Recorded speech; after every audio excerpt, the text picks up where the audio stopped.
Donald Trump का aircraft carrier घिरने जा रहा है। चक्रव्यूह महाभारत से भी खतरनाक है।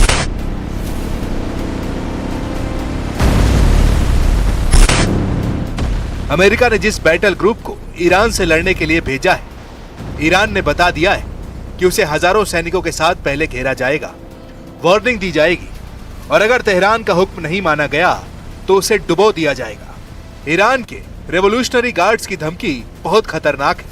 ईरान की फास्ट बोट इस वक्त फारस की खाड़ी में घूम रही है, ईरान के जंगी जहाजों को तलाश कर रही है और जैसे ही उन्हें अमेरिका के वॉरशिप नजर आएंगे तो उन्हें ऐसे ही घेर लिया जाएगा।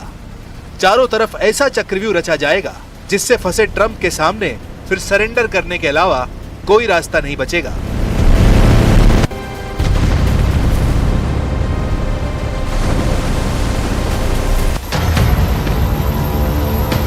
जंगी जहाजों से घेरने वाली ट्रंप की धमकियों को हल्के में नहीं ले रहा ईरान।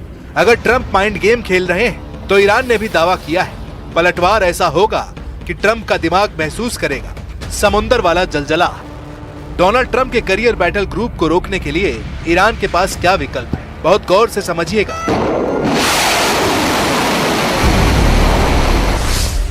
ईरान के पास कामिकाजे ड्रोन का भंडार है जिनसे बचना आसान नहीं है।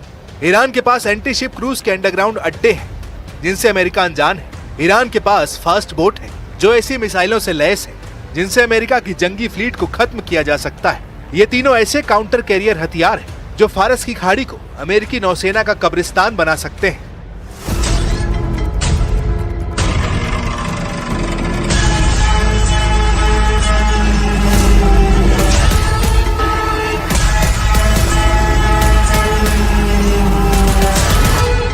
ईरान को अपनी ताकत पता है और उसने अमेरिका को भी बताया कि वो उसके मिसाइल या ड्रोन हमलों को लेकर कितना लाचार साबित हो सकता है। युद्ध हुआ तो ईरान के टारगेट पर सिर्फ अमेरिकी नौसेना ही नहीं बल्कि खाड़ी के आसपास अमेरिका का हर अड्डा होगा और इजराइल को भी ईरान नहीं बख्शेगा।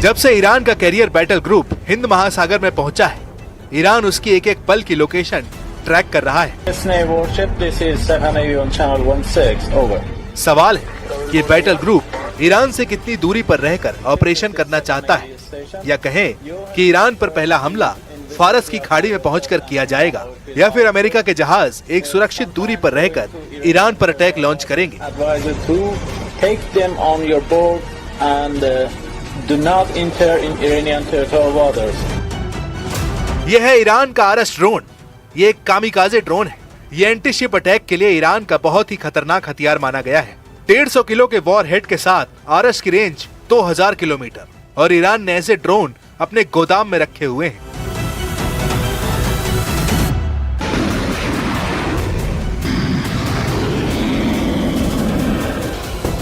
ईरान के ड्रोन कैसे लॉन्च होते हैं और कैसे अपने टारगेट को ट्रैक करके खत्म करते हैं, इसका वीडियो देख लीजिए। इसमें वर्टिकल टेक ऑफ करने के बाद आरएस ड्रोन का हमला देखिए। 150 किलो वॉर हेड के साथ इसका धमाका किसी भी टारगेट को तबाह कर सकता है। ऐसे ही ड्रोन के जरिए ईरान ने अब अमेरिका के कैरियर बैटल ग्रुप को वार्निंग दी है। अगर ईरान ने एक बार में ऐसे सैकड़ों ड्रोन लॉन्च किए तो अमेरिकी नौसेना के लिए खुद को बचाना मुश्किल हो जाएगा। अमेरिका के कैरियर पर ये ड्रोन ऐसे टूटेंगे कि कोई डिफेंस सिस्टम काम नहीं करेगा। साफ है कि अमेरिका के लिए मल्टी ड्रोन अटैक से बचना काफी मुश्किल होगा।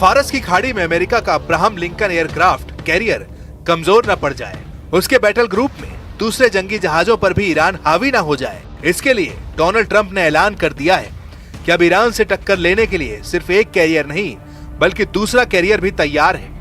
ईरान की ड्रोन और फास्ट बोट वाली ताकत देखकर ट्रंप को एहसास हो गया कि ईरान को एक कैरियर ग्रुप से नहीं हराया जा सकता है। जून 2025 में ईरान के मिसाइल हमले ट्रंप को याद है। हालांकि वो अब ईरान को ऑपरेशन मिडनाइट हैमर की याद दिला रहे हैं, जिसके जरिए उन्होंने ईरान के परमाणु ठिकानों को पूरी तरह तबाह करने का दावा किया था।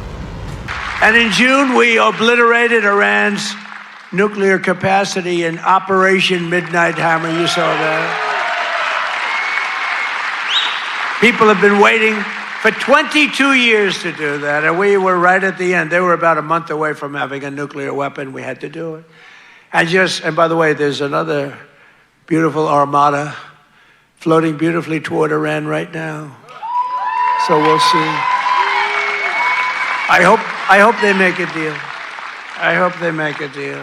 They should have made a deal the first time they'd have a country.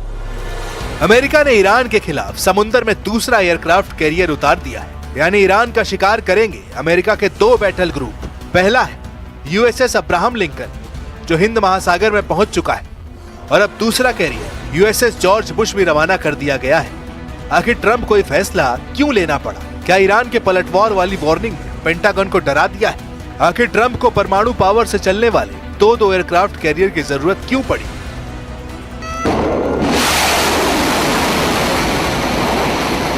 Iran को रोकने के लिए अमेरिका ने जो बड़े हथियार तैनात किए हैं, उनमें ऐसे वेपन सिस्टम शामिल हैं जो नई नई टेक्नोलॉजी से तैयार करके बनाए गए हैं। उसने पूरी ताकत ईरान के खिलाफ झोंकने का फैसला किया है।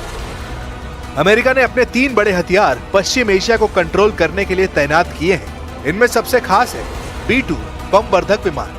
ये स्टेल्थ बम वर्धक ईरान पर हमले के इरादे से डिएगो गार्सिया से ऑपरेट कर रहे हैं। दूसरे नंबर पर है अमेरिका का आधुनिक मिसाइल डिफेंस सिस्टम थार्ड और पैट्रियट, जो खाड़ी में तैनात है और इसका मकसद है ईरान की मिसाइलों को रोकना।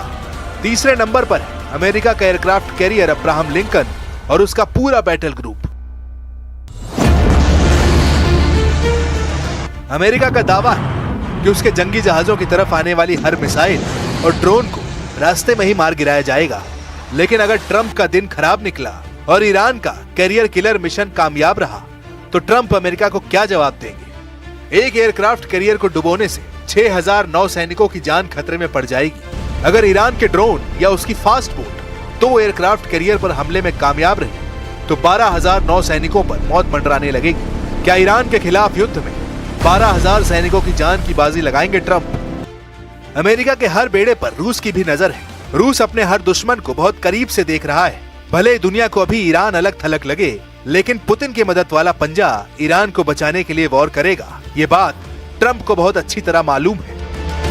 Это нашей последней встречи с вами в июне прошлого года в Циндао произошло много событий, которые существенно повлияли на международную обстановку.